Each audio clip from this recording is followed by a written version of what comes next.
বলছি ভাই কোথা থেকে এসছো? খড়গপুর ইঁদা থেকে। আচ্ছা ঠাকুরদা থেকে এসেছি। ঠাকুরদা থেকে? হ্যাঁ। আচ্ছা অনেক দূর থেকে। হ্যাঁ, অনেক কেমন লাগলো বলো লস্যিটা খেয়ে? লস্যি খুব ভালো, অসাধারণ, ফ্যান্টাস্টিক হয়েছে আর কি। খুব ভালো লেগেছে। ভিডিও দেখে থ্যাংক এসেছি ইউ। মনে।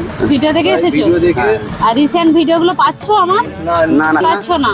তাই বলে দিচ্ছি তোমাদেরকে, আমি নতুন একটা পেজ খুলেছি। এই যে আমার ভিডিও, এটা চক্রবর্তী দিদি লাইভ, এইটা পেজটা খুলেছি।